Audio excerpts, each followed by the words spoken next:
Hey everyone, I'm back. It is extremely cold where I am.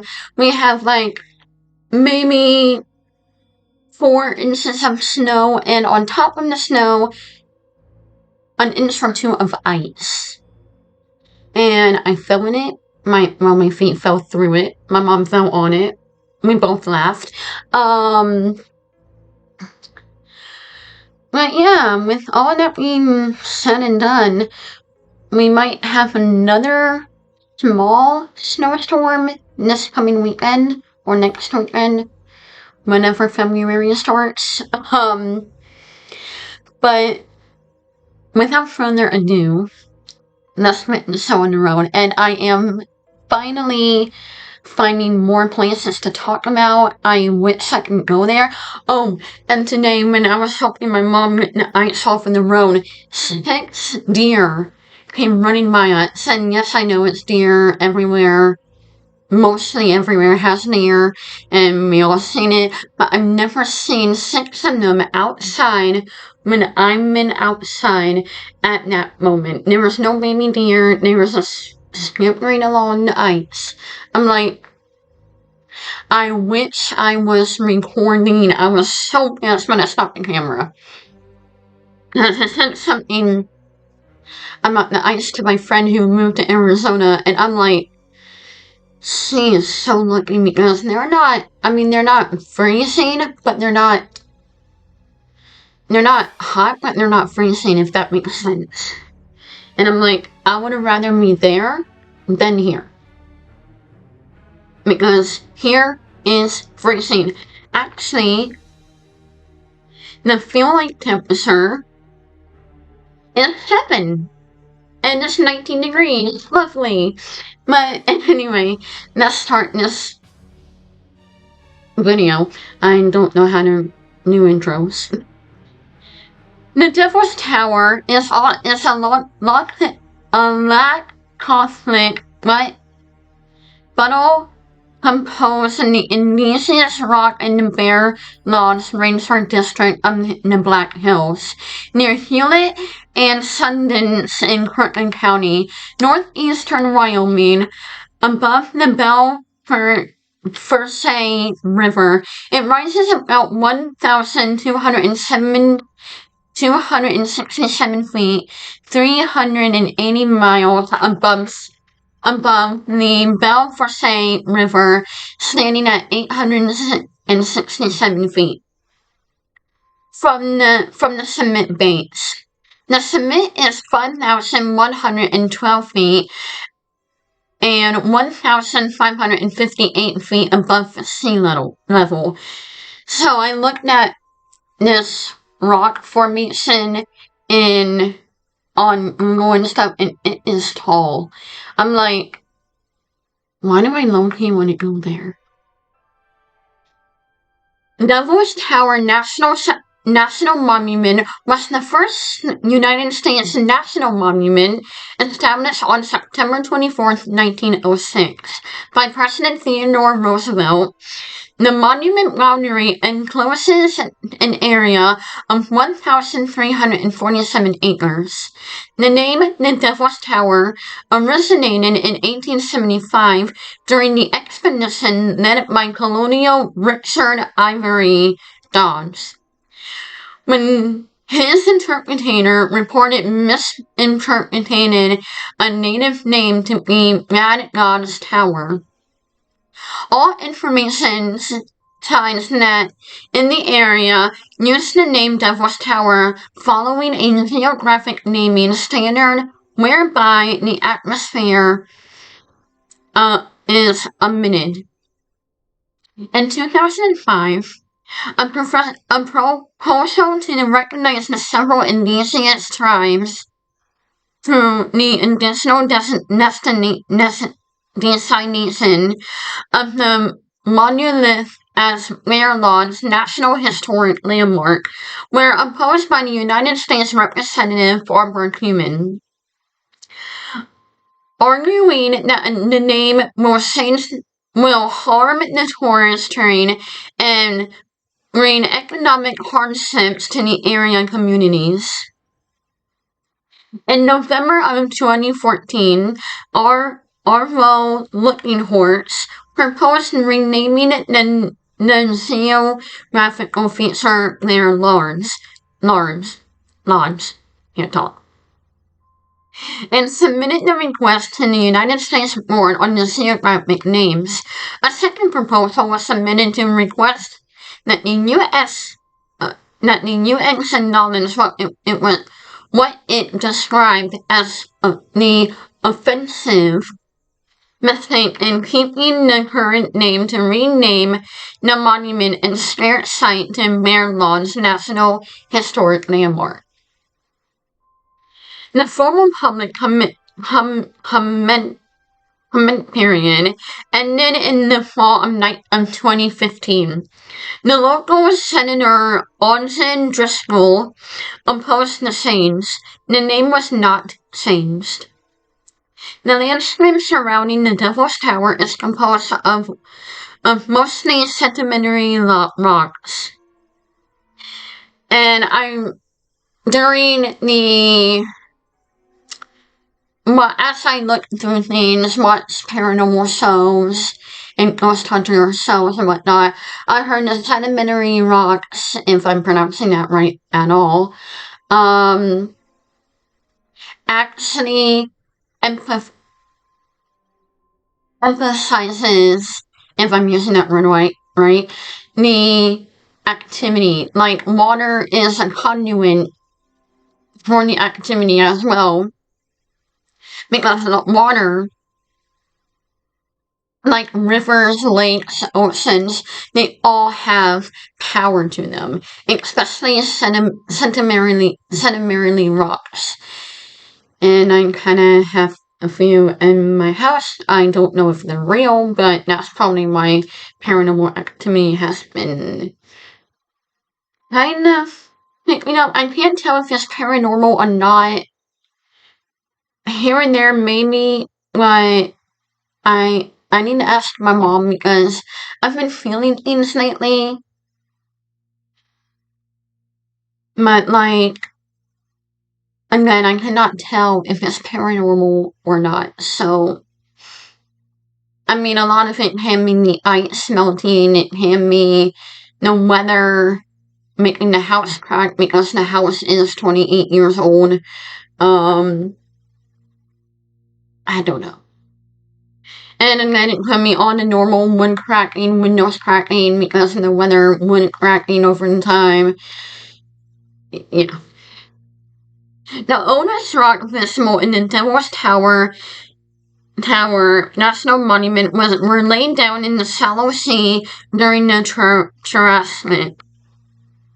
This dark red sandstone and maroon siltstone interbedded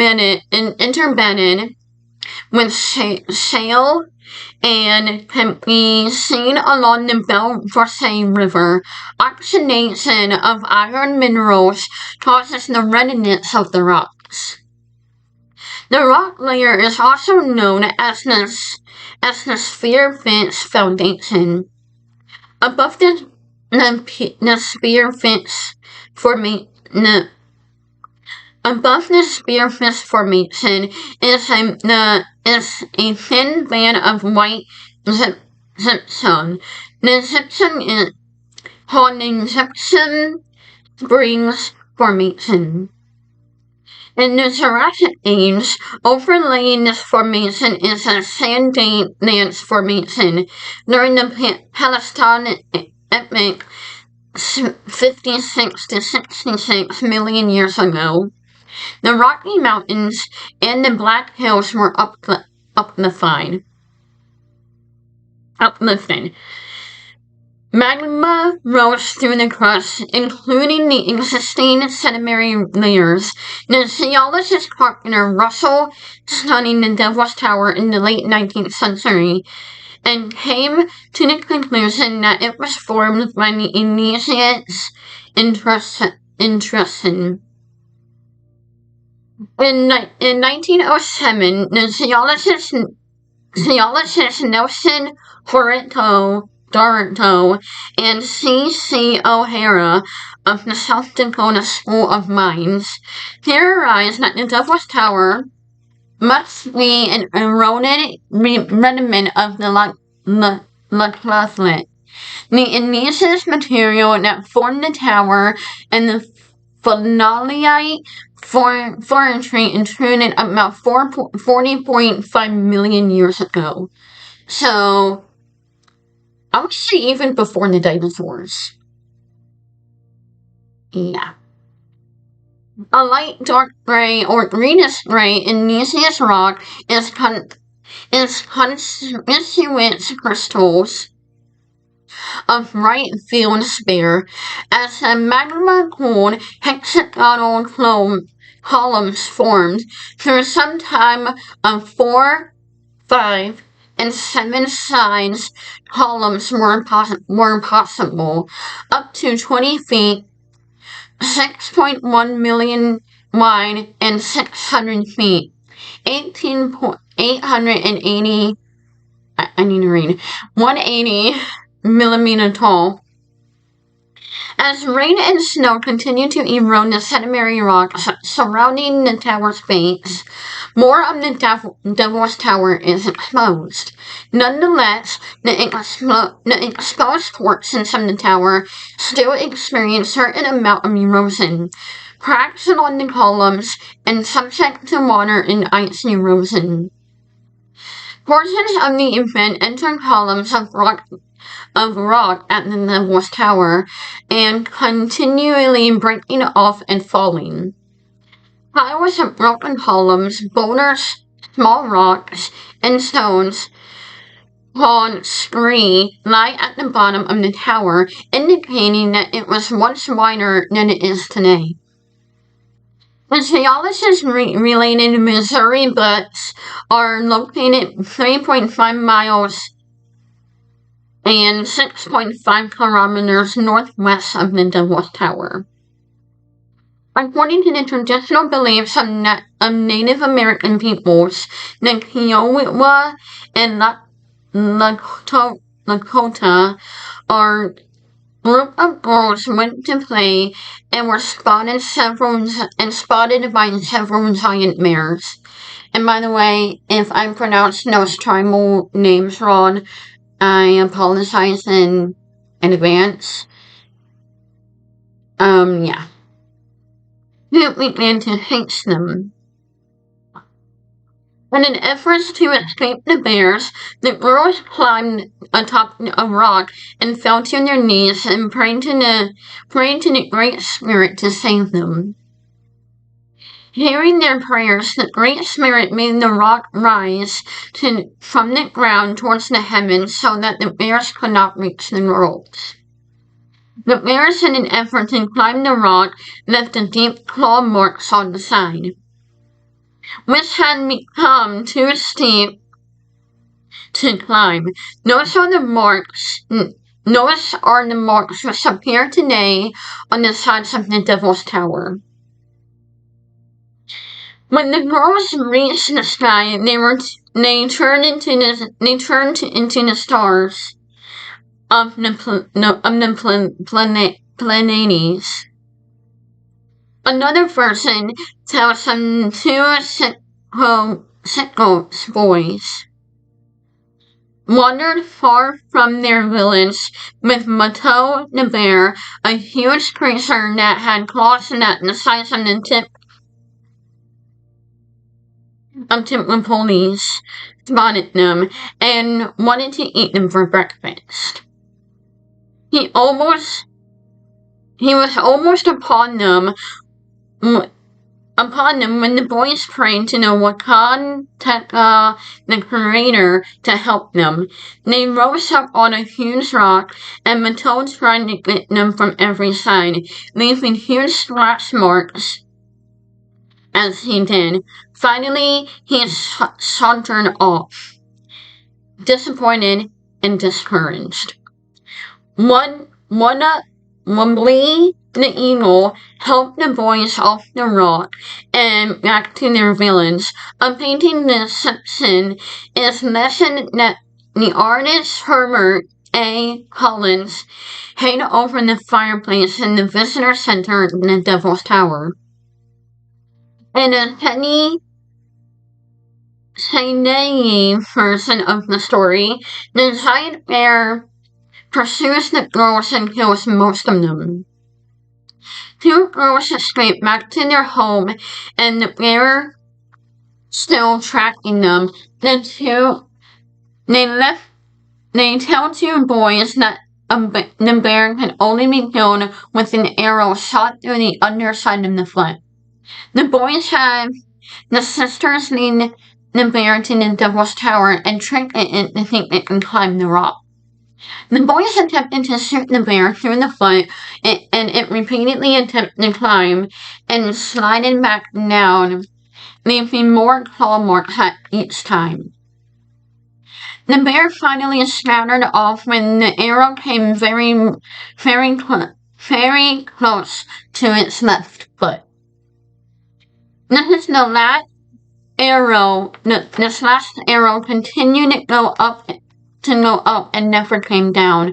Wooden Leg, a northern city, recorded another lesson told by an old man while they were traveling together past the Devil's Tower around 1866 and 1868.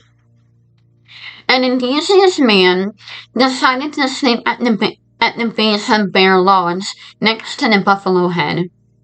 In the morning, he discovered that both he and the buffalo had been transported to the top of the rock by the Great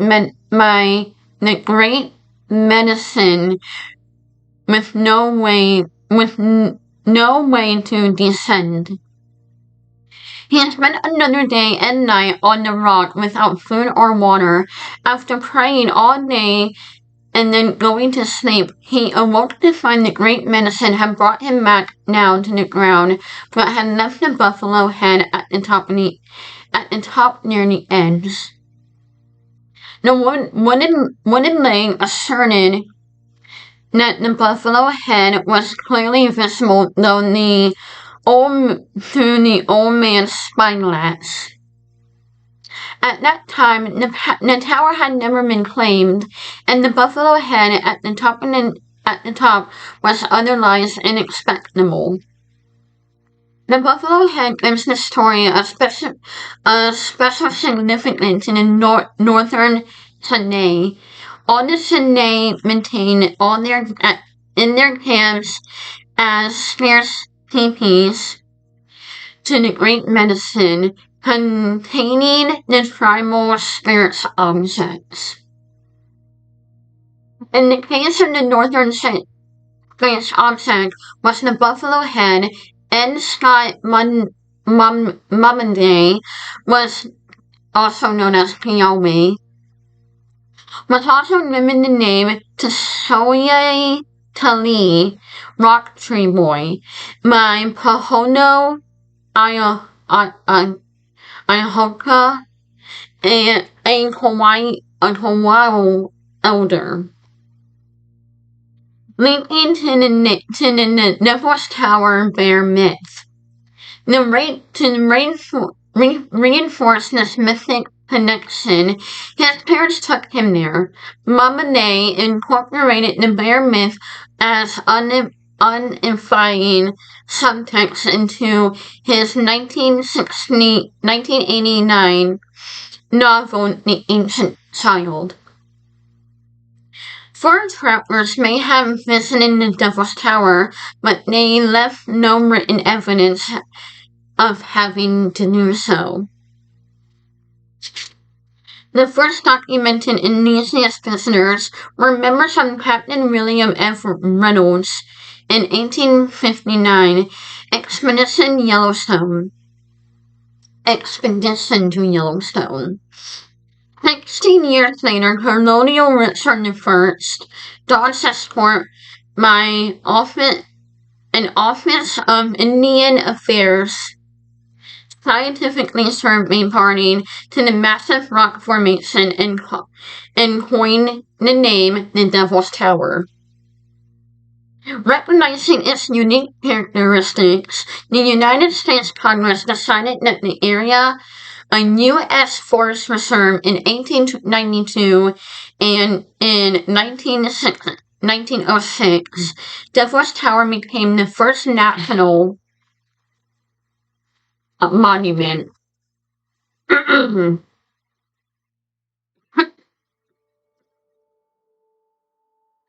As of 1994, climbing the Devil's Tower had increased in popularity. About 1.3 of the monument 400,000 annual visitors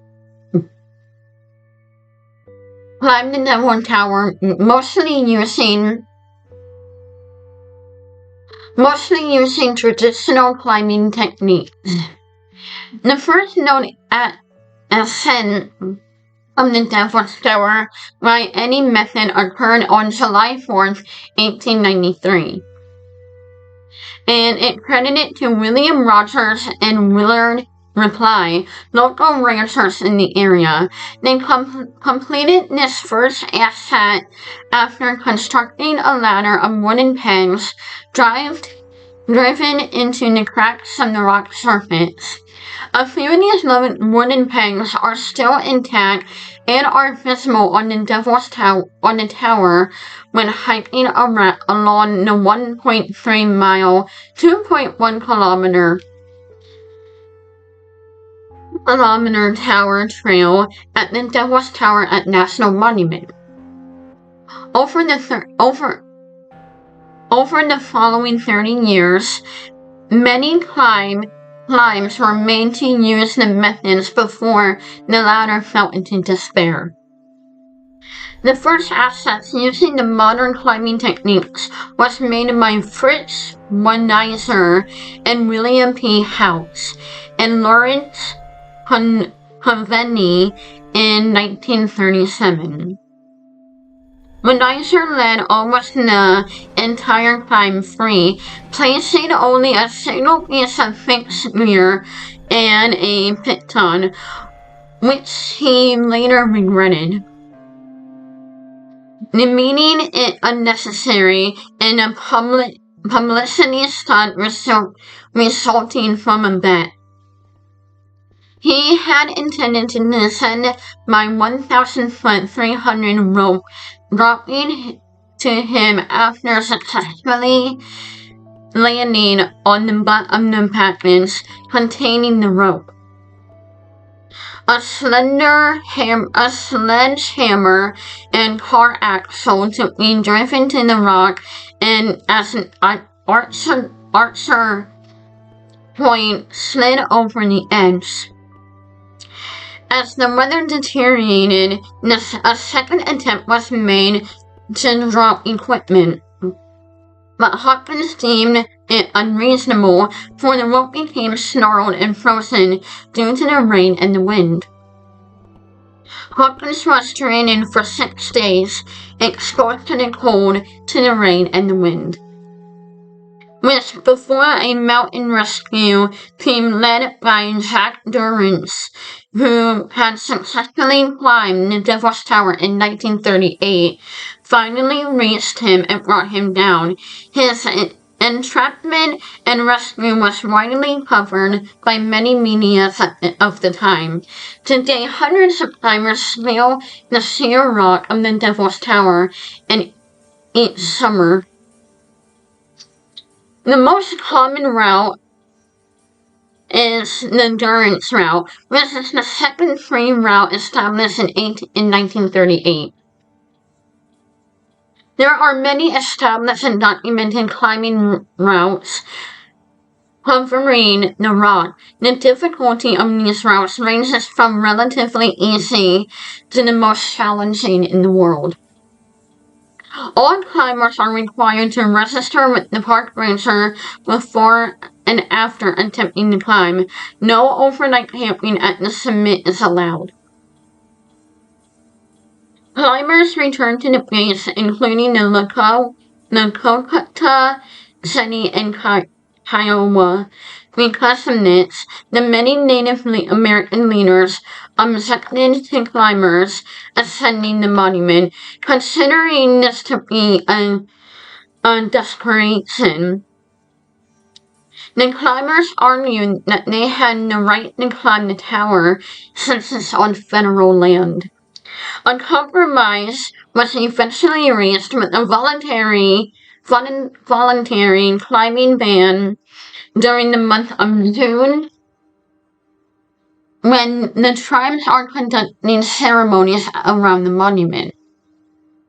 Climbers are asked not to be Climbers are asked, but not required, to stay off the tower in June, according to the PBS documentary Light of Revenants.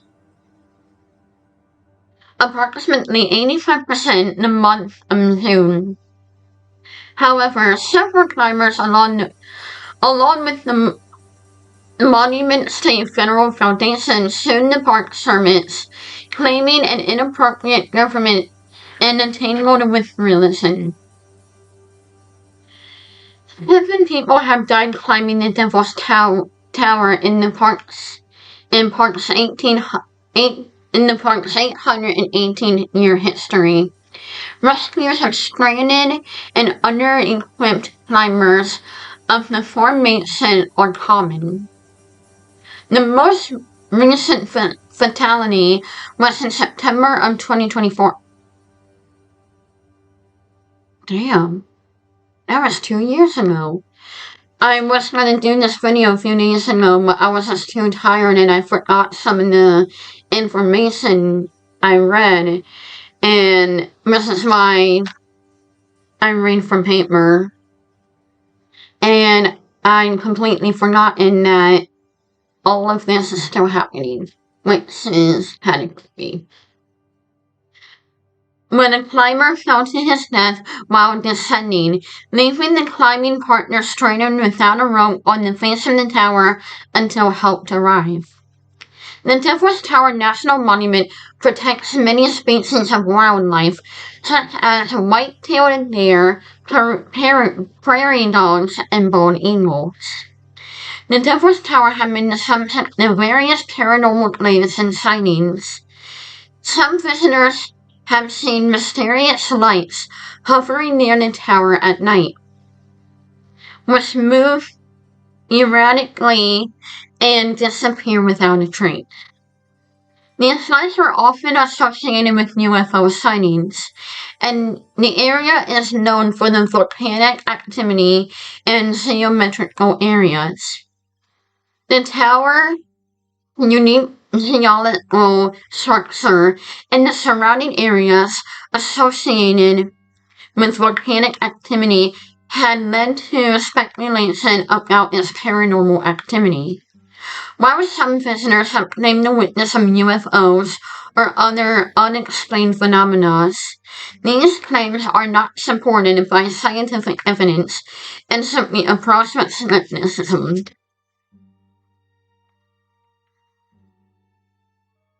I really want to go to the Devil's Tower. It's been a while since I ghost hunted anywhere, Gettysburg, and I'm itching for an adventure. But as of right now, we can't go anywhere because my driveway is completely frozen solid. Anyway, thank you guys for watching my channel and videos. Please remember to like, comment, and subscribe. And as always, I am Haunted Girl, and I'll spook you later. And the paranormal is my playground. Until next time, pleasant dreams.